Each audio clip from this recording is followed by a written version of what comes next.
Welcome back to All This Math. This is Professor Parker, and we're doing some more work using special right triangles. Special right triangles. Something I highly suggest you get very familiar with and very comfortable with. Special right triangles, right? Because you're going to encounter these in your geometry class, which you're probably already in, but you're also going to see problems dealing with special right triangles on the SAT. And you want to be able to just, breeze through these types of problems when you see problems with special right triangles.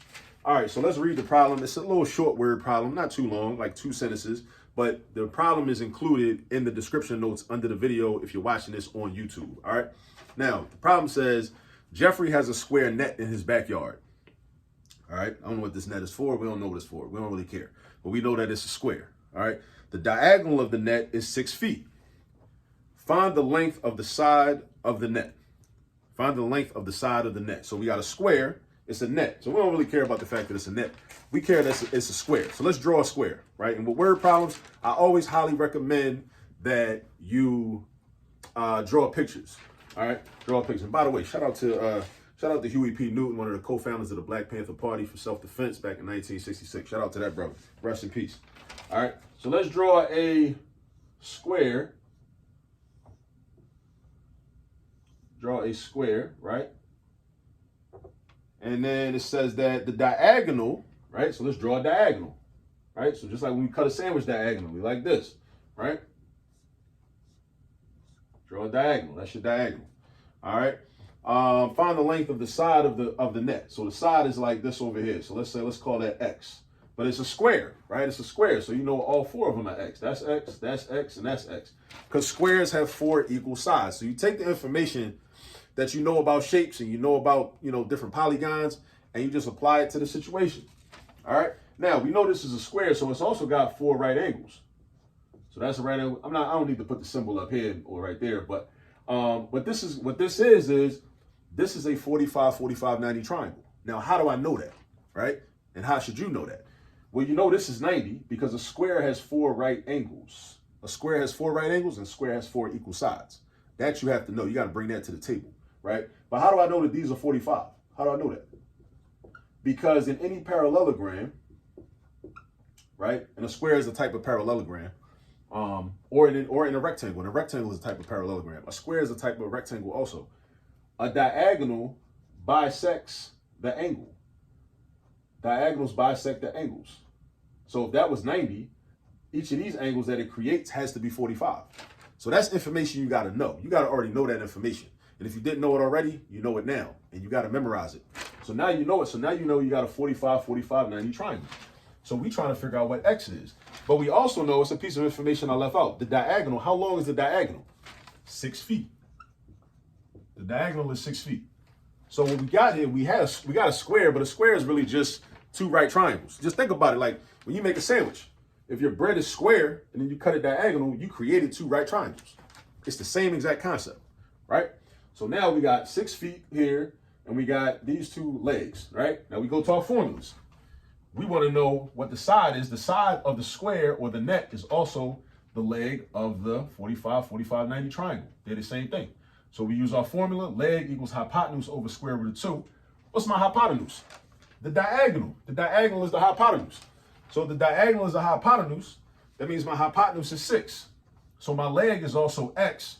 So let's write my formula. X equals, or my equation, X equals hypotenuse over root 2. Now replace hypotenuse with 6 because they're the same thing. So that's 6 over root 2, right? Now this is actually the answer. Now one thing I'm going to say, you can't do 6 divided by 2 because that's not really a 2. That's a square root of 2, right? 2 and the square root of 2 are not the same thing. So don't try to do 6 divided by 2 and say that it's like 3 over the square root of 1 or something like that. Don't do that. That's crazy. Don't do that. That's nasty work. You don't want to do that. That's nasty work, right? But what you can do is what we call rationalize. You can rationalize because usually, and it depends on your teacher and the textbook you're using, but you don't want to have a radical sign, and this square root symbol is a radical sign. You don't want to have a radical sign in your denominator. It's cool for them to be in the numerator, but we typically don't want them to end up in our denominator. Now, the formula has it in the denominator, but that's just a formula, right? But we don't want to, at the end of the day, we don't want to end up with a radical sign in our denominator, right, at the bottom.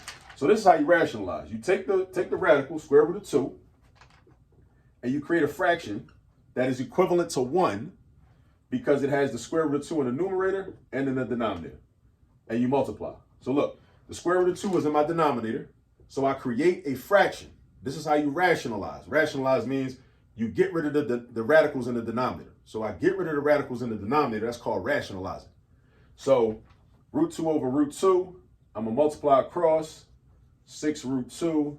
Root 2 times root 2 is root 4, right? But root 4 is really 2. So 6 root 2 over just 2. And what's 6 divided by 2? 6 divided by 2 is 3. So my final answer is 3 root 2. 3 root 2. 3 root 2. So that's the length of the side of this square or this net that is in Jeffrey's backyard. All right. So notice what we had to do, right? You had to read the problem, understand the problem, and then figure out, draw a picture. Always draw a picture. It's going to help you. I'm telling you. Like, draw a picture. It makes things make more sense when you can see it. You can visualize, right? Draw the picture, label everything you know. That's X, that's X, that's X, that's X, right angle, right angle. That's got to be 45. How you know? Because a diagonal bisects the opposite angles.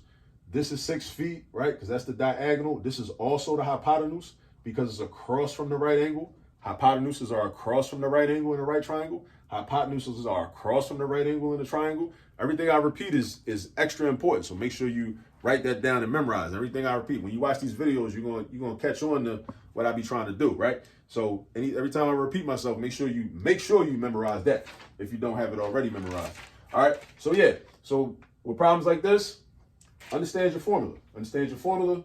Work it out. You know, take your time. Don't do 6 divided by square root of 2. Don't say that that's 3 over square root of 1. Don't do that because that's not cool. That's not cool. We don't do that. All right. But rationalize if you need to. Like I said, your teacher might not need you to rationalize. Your teacher might have been cool with just this being the answer. Some people do that. It's not really my style, but you know, it is what it is. Different strokes for different folks, you know? But yeah, go get some practice with problems like these, and I'll see you on the next video. Peace.